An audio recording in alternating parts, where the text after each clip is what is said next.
La plata sobraba y dominaba la sensación de que lo económico había dejado de ser un problema para la Argentina. En este marco de abundancia, Perón se ocupaba de tejer nuevas ambiciones. Una de ellas fue la realización de una reforma constitucional que le permitiera ser reelecto en 1952. Desde un primer momento, la oposición criticó el procedimiento, tanto que algunos partidos decidieron no participar de la elección. La Unión Cívica y el Partido Comunista se presentaron. 1952, un suceso histórico. Por primera vez, un presidente en ejercicio asumía un segundo mandato. El general Juan Domingo Perón, mediante la reforma constitucional de 1949, obtuvo el derecho a su reelección, triunfando ampliamente en las elecciones del 11 de noviembre de 1951. La situación mundial de la inmediata posguerra, caracterizada por una demanda insatisfecha de alimentos, había colocado a los términos de intercambio externos de la Argentina en lo que sería el punto más alto del siglo. El Estado había podido apropiarse de esa bonanza gracias a la nacionalización del comercio exterior, y había alimentado con gasto público la expansión económica. Al mismo tiempo, la natural restricción de importaciones, fruto de la Segunda Guerra, había sido prolongada y extendida, básicamente a través de una protección arancelaria y de una mayor rigidez en los controles cambiarios. Los límites a las importaciones y la expansión monetaria y crediticia, especialmente dirigida, habían estimulado un veloz crecimiento de la industria. El gasto interno había crecido no solo por el impulso directo del Estado, sino también por el rápido ascenso de los salarios, que garantizaban el apoyo popular a las políticas de Perón. Comienza la crisis del peronismo, debido al debilitamiento del esquema distributivo de los primeros años, que empezó a requebrajarse por lo más frágil, la balanza comercial y la inflación. Las exportaciones se redujeron drásticamente. A ello se sumaron las consecuencias de una política exterior algo orgullosa, que impidió la participación argentina en el Plan Marshall. Fue un hecho inesperado en 1948, cuando Estados Unidos no quiso favorecer a una Argentina que no se había alineado con los vencedores, sino hasta el final de la Segunda Guerra, y que se mostraba demasiado oportunista en sus negocios con las hambrientas naciones europeas. En definitiva, le ocupó al país solo un 3% la participación latinoamericana en el esquema de reconstrucción europea. De cualquier manera, la causa determinante de la crisis del sector externo fue de origen interno. La campaña agropecuaria de 1949 y 1950 estuvo signada por una fuerte sequía. La drástica reducción de divisas disponibles, combinado con el aumento de precios de los artículos importados, obligaron a comprimir aún más las importaciones, por lo que el gobierno debía ser más selectivo en la asignación de divisas y gradualmente fue reforzando el sistema de permisos de cambio, que regulaba la obtención de bienes extranjeros. La inflación había llegado al 31%, una cifra alta que no existía desde la crisis de 1890. El aumento de la inflación fue acompañado por la devaluación del peso, de un 33% promedio, que se sumó a la devaluación de la libra respecto del dólar. En 1949 se derriba el último obstáculo para el desarrollo de una política monetaria absolutamente independiente y eventualmente expansiva. Se eliminó el último rastro de convertibilidad, al anularse una cláusula que obligaba al Banco Central a respaldar con reservas internacionales al menos un 25% de la base monetaria. En 1950 aún pudo alentarse alguna esperanza de mantener el rumbo sin correcciones sustanciales. El salario real aumentó y los precios agropecuarios recibieron un inesperado impulso.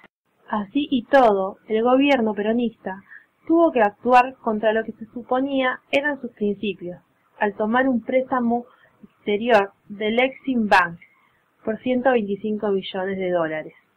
Pero en 1951, el panorama volvió a empeorar. La inflación superó la tasa de aumento salarial. Además, una terrible sequía reducía la cosecha, por lo cual el modesto superávit de 1950 se transformó en un cuantioso déficit en 1951. La reaparición de las huelgas contribuyó a difundir la sensación de que una era de rápido progreso popular estaba concluyendo. Entre 1950 y 1951 pararon los trabajadores de la industria azucarera y los empleados gráficos, bancarios y marítimos. Pero el mayor conflicto fue el de los ferrocarriles, con una huelga que duró 9 meses e incluyó entre sus avatares la vana y patética recorrida de Eva Perón por las estaciones. Perón ya había conseguido su reelección y tenía suficiente margen de maniobra como para tomar decisiones no del todo populares. El estancamiento económico ya venía prolongándose por 3 largos años.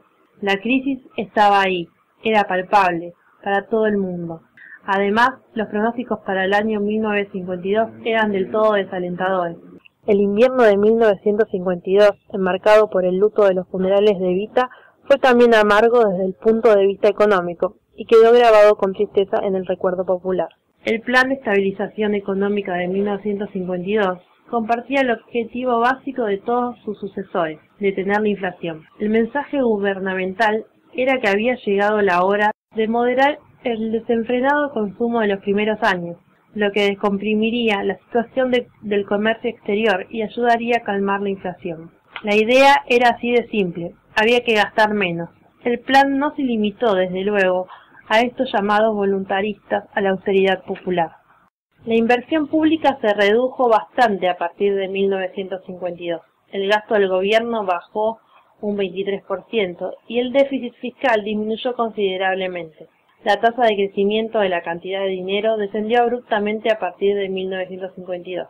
Sorprendentemente, la inflación había pasado a ser una preocupación gubernamental de primer orden. Los instrumentos monetarios no fueron los únicos con que se intentó combatir la inflación.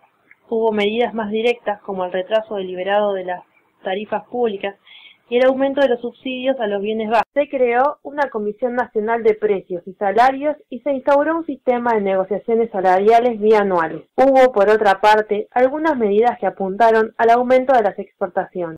La expansiva política salarial dejó paso a un sistema de negociaciones bianuales que empezó con una drástica caída de los salarios reales. La liberal política de crédito para la industria fue moderada en nombre de la estabilidad monetaria, y el virtual impuesto a las exportaciones agropecuarias, que estaba implícito en la política del IAPI, no solo desapareció, sino que fue reemplazado por una deliberada política de aliento al sector rural.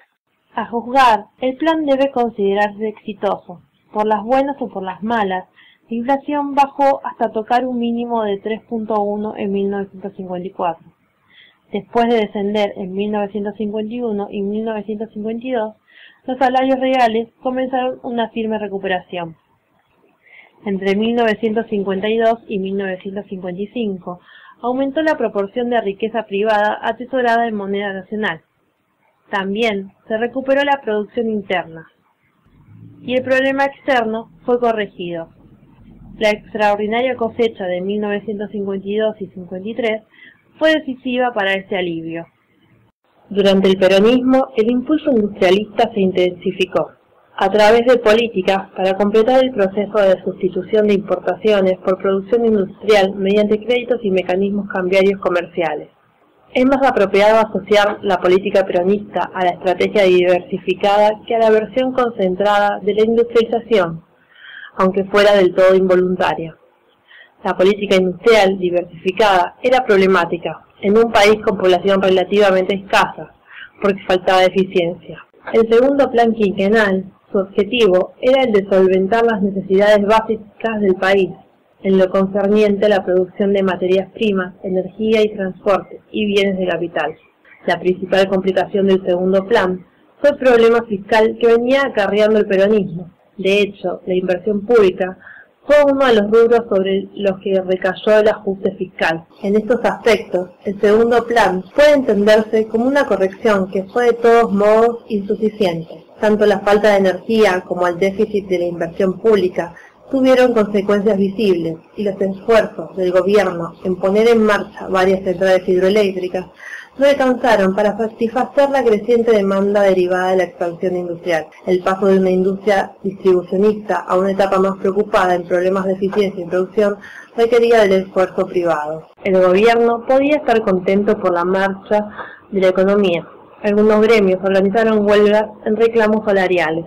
Las demandas fueron exitosas, pero este avance tenía su lado negativo, ya que amenazaba con derrumbar el equilibrio alcanzado. Para mantener un aumento progresivo del ingreso salarial, había que incentivar la producción e inversión, garantizando ganancias a los empresarios. En 1954 se convocó un Congreso de Productividad y Bienestar Social. El gobierno entendía que para superar los problemas de la balanza de pago había que invertir en algunos sectores industriales, en el área petrolera y equipos que incrementaran la productividad agrícola. Fue con la ley del 53, relacionada a la inversión de capitales extranjeros, que se plasmó el nuevo espíritu del gobierno. Su fundamento principal era superar la escasez de divisas. Esta intervención debía contribuir al desarrollo económico. Es sorprendente que el gobierno, que volcaba tantas energías en proclamar la independencia económica, firmara las cláusulas, pero no tenía otra salida. Y Perón respondía a los desafíos de cada coyuntura con los instrumentos que consideraba más aptos. Pero los contratos fracasaron y este proyecto de ley quedó estancado en el Congreso. La falta de apoyo fue un indicio para que el gobierno comprendiera que estaba solo. El desgaste político se aceleraba y se rumoreaba un levantamiento militar. Mientras el gobierno provocaba el obispero revuelto, la oposición vio su oportunidad de resucitar. Esto se intensificó cuando 300 civiles fueron víctimas de un bombardeo en Plaza de Mayo. La rebelión fue sofocada y los grupos que apoyaban al gobierno quemaron varias iglesias de Buenos Aires. Perón pensó que la única salida era un relajamiento en el control sobre la oposición, concediendo a los opositores la posibilidad de usar la radio. Fue en estos días cuando Frondizi pudo dar a conocer a los oyentes las ideas del Partido Radical. La sensación de que un golpe revolucionario se avecinaba convenció a Perón de cambiar la estrategia. Las instrucciones a los peronistas de parte de su líder pasaron a ser bien claras. La consigna para todo peronista, esté aislado o esté dentro de una organización, es contestar a una acción violenta con otra más violenta. La conciliación no duró mucho. Esa amenaza de Perón fue una invitación a la revolución y entendida por muchos como una declaración de debilidad, por lo cual, en septiembre de 1955, un grupo de oficiales, encabezado por Lonardi, tomó la escuela de artillería. La Marina acompañó el movimiento. Este levantamiento concluyó con la renuncia de Perón y su exilio en la Embajada de Paraguay. La revolución libertadora tenía objetivos más claros: una democracia sin Perón. La breve administración de Lonardi tuvo una nota saliente en materia económica. Raúl Prebisch, renombrado presidente, fue contratado por el gobierno para que diagnosticara la salud económica nacional. En el así llamado informe, él exponía que la culpa era casi toda del gobierno anterior, por las expansivas políticas monetarias y salariales que habían conducido a la inflación. El diagnóstico general de Prebisch era excesivamente pesimista. La preocupación prioritaria era detener la inflación, objetivo que se consideraba tarea específica de este gobierno. Los modos de la estabilización serían los ortodoxos.